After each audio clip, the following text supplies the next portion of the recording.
Hello everyone, I've got a 2013 Ford Escape, and today I'm going to be changing the transmission fluid. The vehicle has about 150,000 miles, and I looked in the owner's manual and that's what they said, it's time to change the transmission fluid. So I called a buddy up who owns a transmission shop, and he kind of told me what to do. I asked him about flushing the transmission fluid because when I looked up the capacity, it holds about 9 quarts. He said they really don't flush transmission fluids anymore. They've had too many problems. He said they just drain and add. So I'm gonna go through that process today. I'm gonna drain whatever I can and then add new fluid. I'll probably repeat it twice.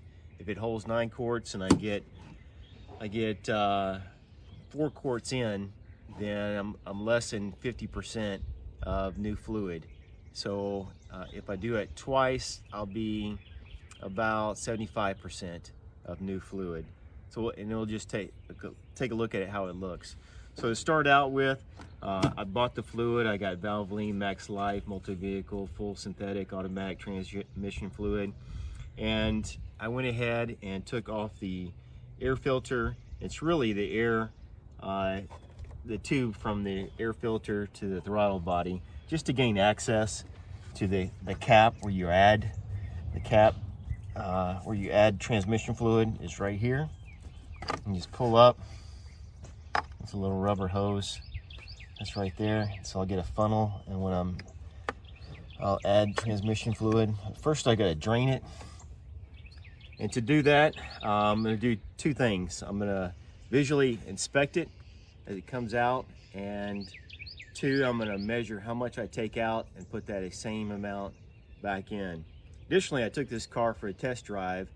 I was looking at when it changes gears. So about 2,200 RPMs, 10 miles an hour, with very little, just light throttle, is when it changed from first gear to second gear. So I want to copy that after. I want to make sure it shifts at that same RPM after I do that, or change the transmission fluid. So I'm going to put this vehicle on ramps and jack stands.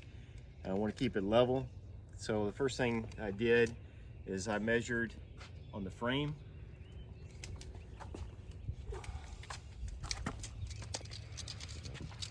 A little mark, about 11 inches. Yep, 11 inches there in the front. And I came back and made a mark here at 13. So I got an inch and a half, inch and a half differential. So when I do put the car up on ramps and jack stands, I want to maintain that same differential. Okay, so I'm under the vehicle now. To gain access to the transmission drain plug, I have to remove this cover. It's just a series of screws. There's probably about a dozen screws that I have to do to remove this cover. Took that cover off, and the cover is just a series of Torx screws, Torx bit screws.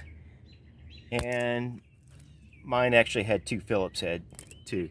So I got the cover off, and now I can access the transmission drain. There's the drain bolt right here, and there's the check fill bolt. Here's the CV joint and the fill bolt, not the fill bolt, but the inspection bolt is right here where my finger is pointing.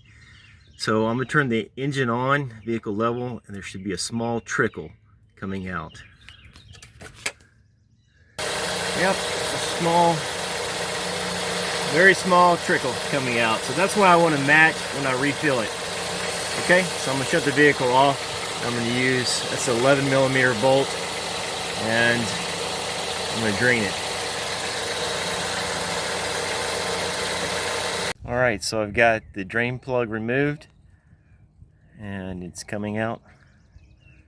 And after it stops dripping, I'm going to measure how much came out and put that same amount in.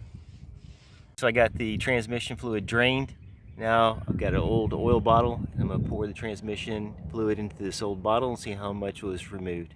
All right, so when I poured it in this bottle, I've got a little over 4 quarts. It's actually closer to 4 liters.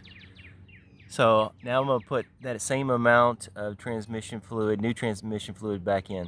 I got the funnel in place there, and pouring slow because it wants to burp on you. If you pour too much in, you can hear it kind of burping. It's got to let the air out. So pour slow. Okay, so I removed about 4 liters, and I bought a gallon jug, which is 3.78 liters. Fortunately, I bought 2. I'm gonna have to open up the second one and add a little bit more. All right, I'm back under the vehicle. I got the engine on. I've removed that plug right there to see if there's any. It should be a slow trickle comes out. If you do it with the engine off, it'll definitely come out. So the engine's got to be on. So reaching up here, just removing that bolt. My hand's blocking it right now. Okay, so I got a little bit more than a small trickle, a little bit more than I had before. It's no problem. It'll drain out to balance, and I'm going to stop it off in just a moment. All right, so I got a little bit out. Let it drain just a little bit more after I stopped the video. And so it was barely coming out at all. Now I'll put everything back together, and I'm going to drive it for probably 15-20 minutes. Let that new transmission fluid mix with the old, and then I'll repeat the process. All right, took it for a test drive, and everything went well. It shifted about the same place it did before I did the first transmission fluid change. One thing I noticed though is that I didn't have to take this hose off. I still have pretty good access to the fill cap, which is right here, without taking this off.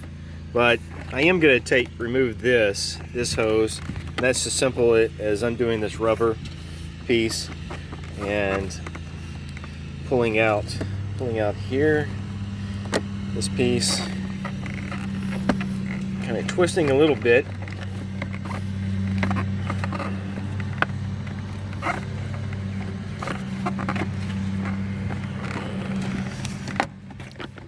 There we go. Then I have really good access to the fill cap without having to remove this. Okay.